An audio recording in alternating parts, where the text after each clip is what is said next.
The winter night wrapped its icy fingers around Officer Daniel Hayes's patrol car as he drifted through the empty streets of Willow Creek.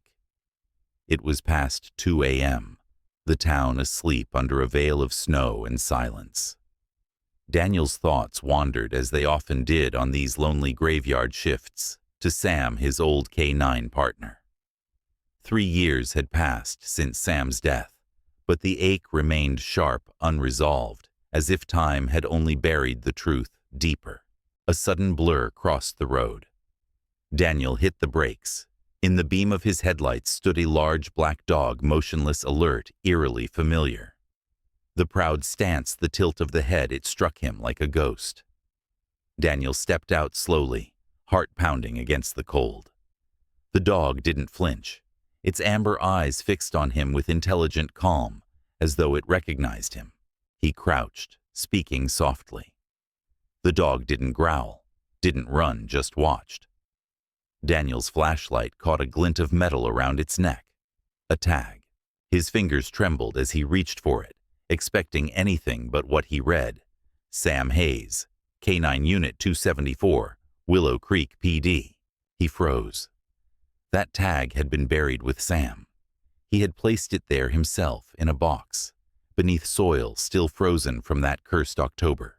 Daniel stumbled back, throat dry. The wind pressed against his jacket like breath from another world. He studied the dog again, its quiet discipline, the unblinking trust in its eyes. It was impossible, irrational. And yet, it was Sam, or some part of him. He called softly. The dog approached steps slow and sure, and rested its head against Daniel's leg. He hadn't felt that warmth in years. Daniel opened the cruiser's back door. The dog climbed in without hesitation, settling into the exact position Sam always had, alert, composed, facing forward. Every muscle in Daniel's body felt tight, suspended between disbelief and longing. Back at the precinct, the night crew watched in silence as Daniel led the dog down the fluorescent-lit hallway. Betty, the dispatcher who had once known Sam's every bark, over the radio, dropped her coffee mug at the sight. She whispered, "It can't be," and knelt slowly to touch the dog's head. It leaned into her palm, with a gentle trust, the same gesture Sam had always used. Officer Sullivan, Daniel's old partner, turned stranger, emerged from the break room. He stared, pale. "That tag was buried. I saw it." His voice cracked under the weight of something neither of them dared name. But Daniel didn't speak. He only nodded once, barely, and whispered to the dog, now curled beside his feet. "We're not done, are we?" 3 years ago, Sam had died during what was supposed to be a routine drug bust behind Willow Creek High. That morning, the chill in the October air mirrored the tension that had settled in Daniel's chest. Reports of erratic student behavior and rumors of a new street drug had prompted an early patrol. Sam, ever alert, had already sniffed out 3 suspicious drop points along the school perimeter. Then, Mrs. Andrews, the school librarian, had flagged them down.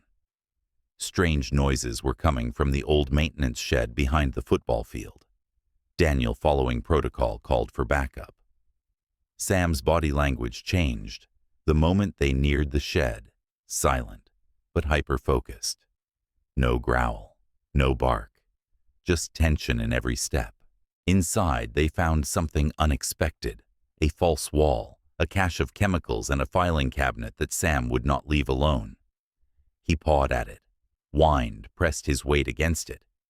Daniel moved closer, reaching for the handle. And then Lieutenant Morrison arrived.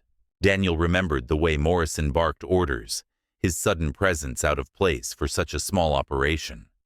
He told Daniel to secure the perimeter while his team handled the rest. Sam resisted, refused to follow Daniel's commands to leave the filing cabinet. Moments later, smoke grenades were tossed in. Sam stayed unmoving, guarding the cabinet, until his legs gave out. The official story: Sam was exposed to an unknown chemical. Accidental overdose. But Daniel had seen overdoses before. Sam's collapse hadn't matched. He had no seizures, no drooling, just determination, even in his last breath, to protect whatever was inside that cabinet. Later, the cabinet was gone. The contents cleared in record time. Mrs. Andrews claimed not to remember much. Morrison's presence was chalked up to coincidence. Daniel had tried to speak out. Internal affairs labeled him unstable. His access was cut, his grief used against him. Then came the final insult. Sam's body was cremated before he could even say goodbye. No necropsy, no burial. All they let him keep was the tag. Until he buried that too alone under a tree Sam used to love. And now, somehow, impossibly, that same tag had found its way back to him. Back at his apartment above the hardware store, Daniel watched the dog, who he'd started calling Shadow, curl up in the same spot Sam used to sleep. The tag caught the morning light like a whisper from the past. It was too specific to dismiss. The tilt of the head, the way the dog moved, this wasn't coincidence. He ran the microchip. Shadow had been adopted from Golden Paw's rescue exactly 3 years ago, the same week Sam died. The listed owner, Martha Blake, a widow on the edge of town. Nothing illegal, nothing suspicious. Just uncanny. That afternoon, Shadow did something that shattered Daniel's last defense. He whined softly outside the precinct's evidence room. The same sound Sam made the day of the shed raid. Same door, same files behind it. Daniel's hands trembled again, not from fear this time, but from memory conviction. The weight of something he had long buried hope. Word spread quickly. Betty pressed her hand to her chest, staring at the tag. "If this is Sam," she whispered, "he came back for something." Sullivan stood stiffly in the hallway, eyes locked on Shadow. "This isn't possible," he said again, but his voice lacked conviction. Chief Wallace heard the whispers and summoned Daniel to his office. "Let it go," the chief warned. "Some ghosts are better left alone." His office now displayed a photo of him with Senator Williams, the same senator whose son had been linked to the school drug rumors before that file mysteriously disappeared. But Daniel had seen too much. Shadow's eyes were clear, sharp, unblinking. They told Daniel everything he needed to know. The address led Daniel to a cottage tucked at the edge of willow pines, where flower boxes sagged under years of weather and time. Martha Blake answered before he could knock, as if she'd been expecting him. Her eyes moved past Daniel to the black dog beside him. Her expression didn't show surprise, only a quiet resignation. "I wondered when you'd come," she said softly.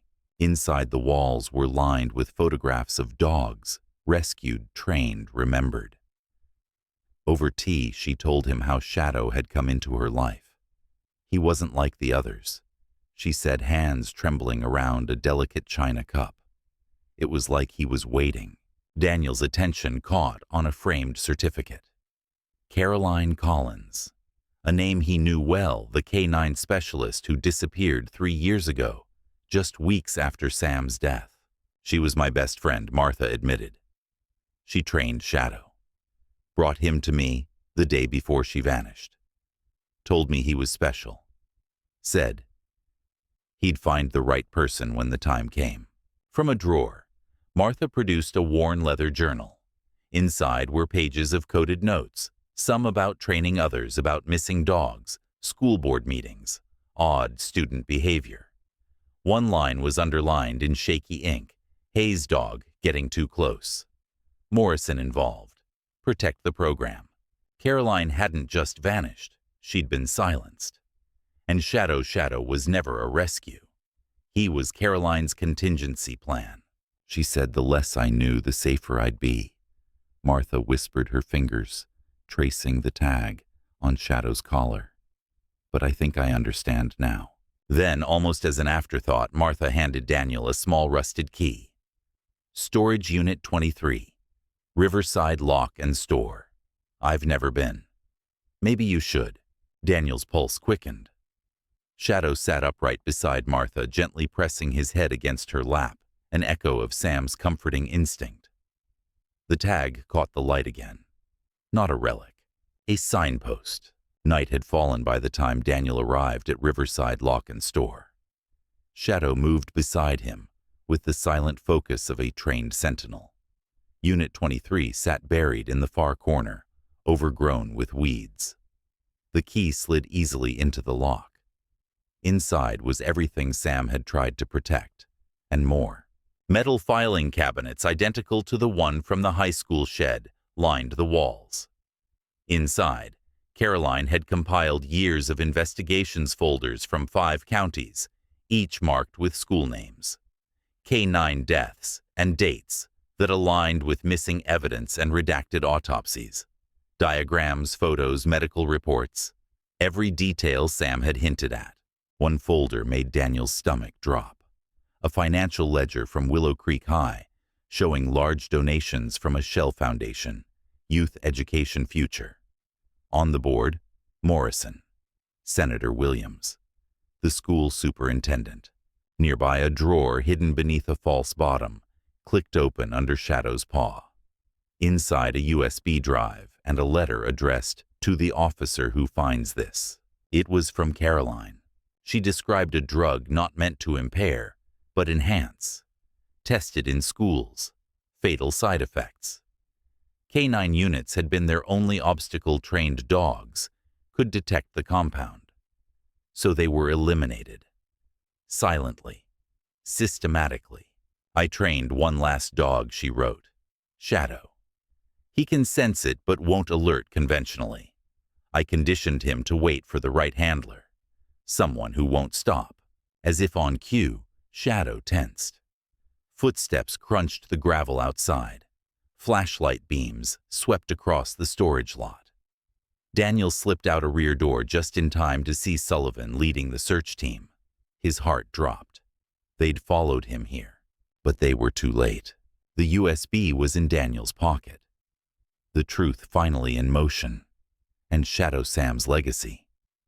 Caroline's weapon walked quietly beside him. They weren't alone anymore. They started training in the woods at dawn.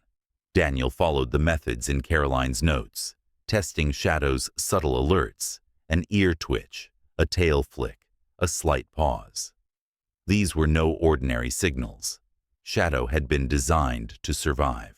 By day, they played the roles officer and patrol dog, nothing unusual. By night, they hunted quietly. At the high school, Shadow's nose led Daniel to a discarded shipping label, one tied to a shell company from Caroline's files. It was proof, however small, that they were circling the truth. Betty Thompson became their silent ally. She rerouted Daniel's patrol zones to allow time near key locations. Her dispatch records showed only routine assignments, but her eyes said she knew more. Mary Peterson, the diner owner across from the school, joined quietly. She passed updates inside Daniel's coffee cups, license plates, strange deliveries, off-hour visitors. Just coffee and pie, she'd wink. The network grew. Mrs. Andrews, the librarian, tracked academic changes and student absences. Sarah, Daniel's ex-wife, began connecting unexplained health cases at the hospital. Their daughter Emma, now studying veterinary medicine, joined too, reviewing Sam's medical records and comparing them with other fallen K-9s. None of it was random. The dogs hadn't overdosed. They'd been silenced. Shadow became more than a partner. He became the center of their resistance. He'd nudge Daniel when danger loomed. He'd block cameras with his body when Daniel photographed evidence. He circled suspicious school vehicles and brushed his tail a certain way when something was wrong. They developed a language all their own, silent, invisible, deadly. Emma arrived home the next week armed with charts and conviction. These aren't drug overdoses, she told Daniel, spreading out student health records. They're test subjects. Whatever they're taking, it's precise, experimental, and dangerous. Sarah stepped in too. From the hospital's ER, she traced students with sudden cardiac symptoms cases, quietly transferred to private facilities. The deeper they looked, the clearer the pattern became: improved grades, followed by collapse. Their family dinner that night was surreal, like stepping into the past, only heavier. Shadow rested at Emma's feet just as Sam used to during her study sessions. Sarah reached for the coffee mugs like she'd never left. Grief still hung in the air, but purpose held them closer. Shadow, always vigilant, sniffed out a listening device hidden inside Daniel's coffee maker. Then another under Emma's dorm desk. The pressure was mounting, but instead of scaring them off, the intimidation bonded them tighter. The town rose around them. Jennifer, Betty's daughter and editor of the local paper, quietly began investigating school board records. Retired officer Frank Martinez dusted off his old K-9 logs. Even the coffee shop baristas joined in marking suspicious orders with coded doodles. Martha's cottage became their unofficial base. Her home, isolated and warm, hid maps and files beneath its worn floorboards. She coordinated contacts at other rescues, tracking similar K-9 deaths across the region. Dog walkers, janitors, mail carriers, all part of a silent web. They moved like clockwork, unnoticed, unstoppable. Shadow stayed at the center, never barking, never obvious, but always watching, always remembering. The backlash began: quietly cut brake lines, frozen bank accounts, strange calls from unknown numbers. Daniel woke one night to the sound of shattering glass. A brick had come through his window, wrapped in a note: "Back off." Shadow was already in a defensive stance between Daniel and the broken glass, his eyes sharp, his body steady. Inspector Rachel Anderson arrived the next morning, sent by Internal Affairs. Sharp eyes, perfect conviction record, and no tolerance for secrets. She sealed the evidence room, assigned her own guards, and began interviews. Lieutenant Morrison tried to object, citing protocols. Anderson silenced him with a single sentence: "You're first on the list." The walls were crumbling. Daniel handed over Caroline's journal, the USB drive, and Sam's hidden file. Anderson listened. Then she moved. School board members, hospital staff, even Senator Williams' office all fell under her jurisdiction now. But the conspiracy wasn't finished. Shadow growled at the coffee machine again, another device. Sarah lost hospital privileges due to personnel complaints. Emma's dorm was ransacked. A fire nearly gutted Martha's cottage. Only Shadow's bark had caught it in time. Their network held, but just barely. And then came the betrayal Daniel hadn't seen coming. Officer Mike Sullivan, his old friend, his former partner. Shadow caught it first, a subtle ear twitch as Sullivan entered the safe house. Seconds later, Sullivan drew his weapon. "I'm sorry, Danny," he said, eyes wet. "They have my daughters." Anderson's team arrived seconds later, slipping through the back like ghosts. Sullivan surrendered without resistance. In the interrogation room, the truth poured out. Morrison had cornered him months ago, threatening his family, offering money. Sullivan had fed them Daniel's safe house locations, routines, even his fears. "I thought if I cooperated, I could keep it all from getting worse." It had anyway. Chief Wallace once claiming ignorance was next to fall. Offshore accounts linked him directly to shell companies, each deposit coinciding with a K-9 death. He resigned through an attorney, painting himself a victim of Morrison's manipulation. Then came Dr. Peterson, the department vet. He confessed to falsifying autopsies. "They told me it was for public safety, that the dogs were unstable." But his notes, buried beneath years of files, said otherwise. The dogs had been healthy, killed only after detecting the drug. Even Anderson's team wasn't immune. A junior investigator was caught photographing classified files. His phone led to encrypted messages connected to Senator Williams's staff. The scope was larger than Willow Creek. It was state-level, systemic. Education grants, medical trials, political favors, all wrapped in a drug that made teenagers smarter and killed anyone who could sniff it out. In the center of it all, Sam. His notebook hidden in the evidence room behind a false wall contained names, dates, even photographs. Morrison meeting dealers. The senator's son delivering packages. Shadow had found it with a single pause and a twitch of his tail. A final clue. An old key led Daniel to a dusty storage room under the station. There, behind broken printers and old riot gear, was a locked metal box. Inside Sam's last letter to Internal Affairs. Never sent, never seen, until now. Anderson took the letter in silence, her face carved from stone. She moved quickly, posting trusted officers outside the evidence room, requesting federal backup and escalating the investigation to the state attorney general's office. The town buzzed with whispers, but no one knew the full storm was coming. They returned to Caroline Collins's long-abandoned home. Dust lay thick on the windowsills, and training manuals still covered her coffee table, as if she had stepped out mid-session. Shadow walked through the rooms like he'd been there before. In the basement, behind a locked door, they found it a private training room. On one wall, photos of every dog she'd ever trained. At the center, Sam. Below his picture, a handwritten note. Hayes' dog. Closest to the truth. Must protect at all costs. Behind the photo wall, they uncovered Caroline's real archive maps of school districts marked by K-9 deaths and unexplained student hospitalizations, timelines of formula changes, financial trails from shell companies to board members, and finally test results showing how each version of the drug was modified every time a dog detected it. They were using the dogs as sensors. Martha whispered, tears streaking her cheeks.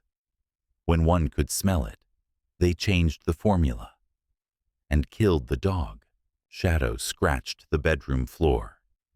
Daniel knelt and found a loose panel. Hidden beneath it was a recording. Caroline's voice cracked through the static. Shadow is my last hope. He's trained differently. He won't alert like the others. The tag Sam's idea. A message only one person would understand. If you're hearing this, he found you. Finish what we started. Daniel looked at Shadow, who watched him silently. No bark, no sound. Just that quiet, resolute stare. Anderson's arrival at the station that Monday morning sent a ripple through Willow Creek. She locked down the precinct, announced a full K-9 investigation, and began interviews with ruthless precision. Morrison objected until she showed him a warrant signed by the state commissioner. One by one, the dominoes fell.